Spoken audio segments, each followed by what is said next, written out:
कामचोर देवरानी। एक बार की बात है, सुषमा अपने पूरे परिवार के साथ खुशी खुशी मोहन नगर में रहती थी। उसकी 2 बहुएं थी, पल्लवी और शिवानी। एक दिन दोनों बहुएं रसोई में काम कर रही होती है कि तभी उनकी सास सुषमा उन्हें बुलाती है। अरे बहू, जरा इधर तो आना। शिवानी, जरा जाकर देखना सासू माँ क्या कह रही हैं। दीदी, आप ही देख लो ना जाकर, आपको भी तो सुनाई दे रहा है। अरे मैं आटा गूंद रही हूँ ना, तुम चली जाओ। हाँ, तो मैं भी तो सब्जी काट रही हूँ ना दीदी। अरे बहू, जल्दी आओ। ओह, ये तो जाएगी नहीं, मैं ही जाकर देखती हूँ कि क्या करना है। पल्लवी सुषमा के कमरे में जाती है। जी मम्मी जी, क्या हुआ? शाम को घर पर कुछ मेहमान आने वाले हैं, तो तुम अच्छा सा खाना बना लेना बहू। ठीक है मम्मी जी, आप बता दीजिए क्या क्या बनाना है और कितने लोग आ रहे हैं। सुनील की मौसी जी और उनका पूरा परिवार आ रहा है। कुल मिलाकर 3 लोग और हमें मिलाकर हुए 9 लोग। तो अभी से ही तैयारी करना शुरू कर दो। और हाँ, घर की सफाई भी कर देना, हाँ, अच्छे से। जी मम्मी जी, सब काम हो जाएगा, आप चिंता मत कीजिए। पल्लवी शिवानी को घर में मेहमान आने वाले हैं इसके बारे में बताती है। क्या? 9 लोगों का खाना बनाना होगा, घर की सफाई करनी है? बाप रे, सासू माँ ने तो हमें घर की नौकरानी ही समझ कर रखा है। ऐसा नहीं बोलते शिवानी, हम इस घर की बहू हैं और घर के काम करना हमारा फर्ज है। दीदी तो है ही सासू माँ की चमची, जब देखो सासू माँ सासू माँ। मैं तो इतना सारा काम नहीं करने वाली। शिवानी कपड़े लेकर गमला साफ कर रही होती है और चक्कर आने का नाटक करने लगती है। मेरा सर चकरा रहा है। तभी वहां पल्लवी और सासू माँ जाते हैं। अरे बहू, क्या हो गया तुम्हें? मम्मी जी, बहुत तेज सर में दर्द हो रहा है। तुम एक काम करो शिवानी, आराम कर लो। नहीं नहीं दीदी, घर में मेहमान आने वाले हैं, मुझे आपकी मदद करनी चाहिए। अरे कोई बात नहीं शिवानी, तुम आराम कर लो, मैं सब काम कर लूंगी। ठीक है दीदी, अगर आप इतना कह रही हैं तो आराम कर लेती हूँ। शिवानी आराम से अपने कमरे में मैगजीन पढ़ रही होती है।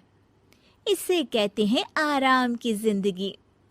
इतना सारा काम। चलो, सारा काम खत्म हो गया, शिवानी को देख आती हूँ। शिवानी अपने कमरे में ईयरफोन में गाने सुनते सुनते सो जाती है और उसके साइड में मैगजीन भी रखी होती है। पल्लवी वहां आ जाती है और वो सब देखती है। ओहो, तो मतलब सब काम चोरी का बहाना था। अभी बताती हूँ इसको। घर का सारा काम मुझे करना पड़ा और ये महारानी यहाँ मैगजीन पढ़ रही है, गाने सुन रही है। पल्लवी रसोई से एक प्लेट और चम्मच लेकर आती है और शिवानी को थाली बजाकर उठाने लगती है। शिवानी अचानक से उठती है। उठ गई महारानी, गाने भी सुन लिए, मैगजीन भी पढ़ ली। तुम तो बहुत बड़ी झूठी निकली शिवानी। तुमने सर दर्द का बहाना बनाया ताकि काम करने से बच सको। हाँ, बनाया बहाना, तो क्या करती, इतने सारे काम करती। मुझे कोई शौक नहीं है चापलूसी का। क्या चापलूसी? तुम्हें लगता है कि मैं सारे काम चापलूसी के लिए कर रही हूँ? और नहीं तो क्या। तभी वहां सासू माँ आ जाती हैं।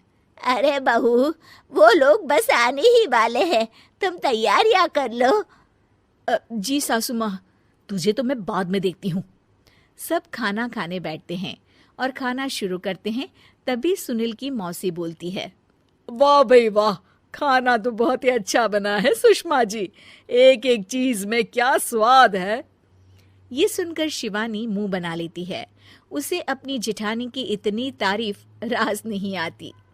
आपकी बहुएं तो बहुत ही अच्छा खाना बनाती हैं। हाँ, बनाती तो दोनों ही अच्छा है, पर आज ना ये सारा खाना बड़ी बहू ने बनाया है। छोटी बहू की तबीयत ठीक नहीं थी, सो इसलिए।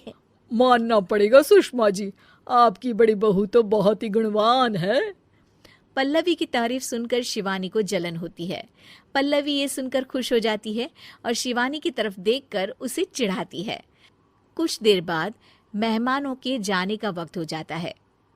मौसी जी सबके लिए उपहार लाई होती है। वो सबको शगुन के पैसे देती हैं और अंत में पल्लवी के पास आती है। तुम्हारे लिए शगुन का लिफाफा तो है ही, पर बहू तुम्हें एक और उपहार भी मिलेगा इतना अच्छा खाना बनाने के लिए। मौसी अपने सोने के कंगन निकालकर पल्लवी को पहना देती है। ये लो, ये मेरे मनपसंद कंगन है, अब से ये तुम्हारे हुए। धन्यवाद मौसी जी। ये देखकर शिवानी तो पूरी तरह से जल जाती है और गुस्से से रसोई में चली जाती है। तभी वहां पल्लवी आ जाती है और उसे अपने कंगन दिखाने लगती है। देवरानी जी, अब आपका सर दर्द ठीक तो है ना? मुझे लगता है कि अब सर दर्द शुरू हो गया होगा आपका।